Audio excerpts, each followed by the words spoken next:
Bom, no vídeo de hoje eu queria falar sobre Romanos no capítulo 7 e trazer aqui uma terceira via interpretativa para esse texto que talvez você ainda não conhece.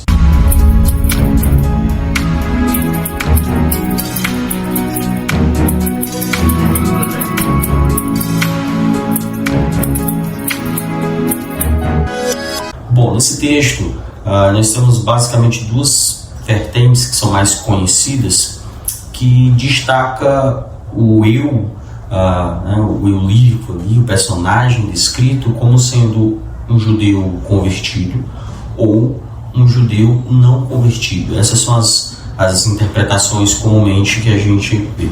Talvez, podemos dizer aqui, que uma das grandes contribuições do Douglas Moo, um grande teólogo para a teologia, seja essa terceira abordagem que a gente pode encontrar, por exemplo, no seu comentário do livro, no seu comentário de Romanos. Inclusive fica a dica. Moo vai pegar algumas questões desse texto, como por exemplo, ele vai falar, no texto de Romanos fala que do período que estava sem lei, e vai levantar a seguinte questão: em que período um judeu vive sem lei? Porque o judeu já nasce debaixo da lei, debaixo dos preceitos da lei. Mesmo que seja um judeu não praticante, um judeu não fiel, mas a lei está ali estabelecida. E até mesmo as ações que vão quebrar essa lei, né, com a sua vida, ou seja, a desobediência à lei, ela está debaixo da lei. Então, estar debaixo da lei é cumpri-la ou não. Então, em que momento um judeu ele não está debaixo da lei? Se ele já nasce debaixo dela. Pegando Paulo aqui, por exemplo, que escreveu essa carta no seu período, em que momento o apóstolo Paulo esteve sem lei? Em um momento, né? 1 Coríntios, no capítulo 9, ele vai falar que se fez sem lei. Ele não está dizendo que viveu sem, mas que ele se fez, ou seja, ele para ganhar certos grupos que não andavam de acordo com a lei, ele se fez. Então ele não diz que vivia sem, até porque, como eu falei, ele nasce debaixo da lei. Então, em que momento nós podemos ver alguém que vive sem lei? Essas e outras questões vão apontar, na visão de Moo, para um período antes da lei, período em que a lei foi entregue ali no Sinai. Resumidamente, para Moo, o eu de Romanos 7, a figura principal descrita ali pelo apóstolo Paulo, é um judeu piedoso quando ele recebe a lei no Sinai. Então o que Paulo está fazendo é colocando, talvez essa não seja lá a palavra, mas um personagem. Então Paulo está descrevendo um judeu piedoso quando recebe essa lei. Por isso às vezes é dúbio, vamos assim dizer, né? Também não sei se essa palavra é mais correta, mas ora eu amo essa lei, ora não, e você fica, né, com essa linguagem assim, porque ele está recebendo essa lei. É o momento em que ele recebe a lei. Tanto que ele finaliza o capítulo 7 de Romanos agradecendo a Jesus. E agradecendo a Jesus por quê? Porque Jesus veio tirar esse fardo de cima de nós. Ele veio pagar o preço, ele veio cumprir essa lei. Então, essa terceira via, essa terceira proposta, não é um judeu convertido ou um judeu não convertido, mas é um judeu piedoso quando recebe a lei de Deus lá no Sinai. E aí, aproveitando aqui o vídeo, beleza, Jesus ele cumpre essa lei por mim, e agora nós estamos sem lei, né? Nós vivemos sem lei. Essa é uma grande discussão. No próprio capítulo 9 de 1 Coríntios, o apóstolo Paulo vai falar que se fez sem lei, né? que estava sob a lei para ganhar essas pessoas, e ele vai dizer, não estou debaixo da lei. Mas aí ele vai falar, mas beleza, eu não estou debaixo da lei, mas isso significa que eu estou sem lei? De maneira nenhuma. Vivemos a lei de Cristo.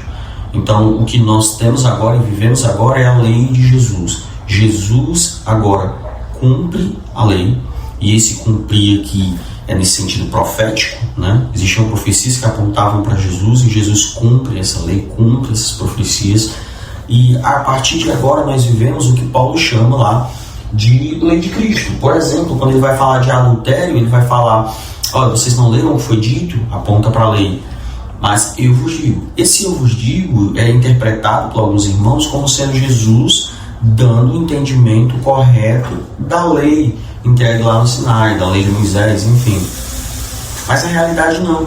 Porque em nenhum momento nós temos indicação de que a lei, por exemplo, ali nessa passagem de Jesus diz: mas agora se vocês pensarem de fazer o mal contra o irmão, vocês já estão pecando. Mas em nenhum momento a lei dava indicativo de que o pensamento seria o pecado. A lei sempre apontava para o ato físico. Jesus, quando fala eu, porém, vos digo, ele está legislando, ele não está dando o sentido da palavra, mas ele está legislando. Em outras passagens nós também vemos isso claramente, em várias outras, onde ele diz eu, porém, vos digo. Jesus estabelece lei. Então, qual é a lei que nós seguimos? Jesus é o parâmetro, ele é o legislador, né? Hebreus fala isso. É necessário um legislador para esse novo mandamento, né?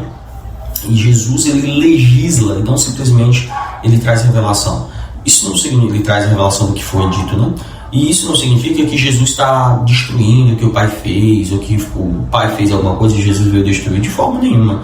Existem períodos propostos pelo próprio Criador. Como o apóstolo Paulo falou, a lei ela serviu como um aio, né? Como um pedagogo, como um condutor.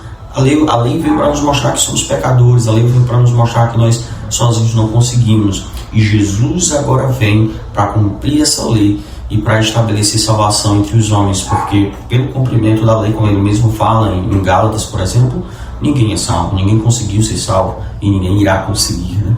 Nós somos salvos mediante a graça que há em Cristo Jesus, Efésios 2. E a partir de agora nós vivemos a lei de Cristo, a lei que ele propôs. Então, a lei do Antigo Testamento, ela é passada por Jesus. Jesus é o filtro.